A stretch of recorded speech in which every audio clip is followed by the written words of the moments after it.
বাঙালির যে বুদ্ধি আছে তার দেখছেন প্রমাণ। এই যে সব মিলে এখানে মিনিমাম ধরেন ওয়েট হবে 20 কেজির বেশি হতে পারে, হ্যাঁ। তো সেইটাকে সহজভাবে নেওয়ার জন্য কিন্তু তারা এমন একটা পদ্ধতি অবলম্বন করছে, সুন্দরভাবে তারা কিন্তু নিয়ে যেতে পারতেছে, অথচ 2 হাতে নিয়ে যাওয়া কিন্তু এটা পসিবল না। ঠিক আছে, দেখেন কি সুন্দর করে বুদ্ধি। এই যে চাচারা কই গেছিলা? এই যে মেলায় গেছিলাম। মেলায়? কি মেলা এটা? এটা নবান্ন মেলা। নবান্ন মেলা। কি কি মাছ কিনছো? জাতীয় মাছ মনে হচ্ছে। হ্যাঁ, এটা জাতীয় মাছ, পাঙ্গাস আর ব্লাড কাপ।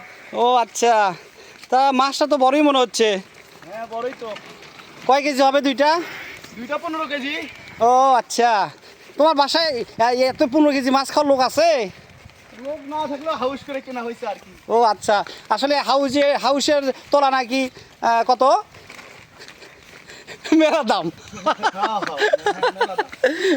যাই হোক, ভালো লাগছে আসলে। এই যে আমাদের সুন্দর একটা ঐতিহ্য, নবান্নর দিনে সুন্দর এই যে যার যতটুকু সামর্থ্য অনুযায়ী মাছ কেনা, তারপর সেগুলো নিয়ে আসা, আসলে খুব সুন্দর লাগে গ্রামের ঐতিহ্য। তো তো যাই হোক, এই যে নবান্ন, আমাদের নবান্নের বাজার। তো আমাদের সাথে থাকবেন, হ্যাঁ। মামা আর 2 একটা না লাগবে।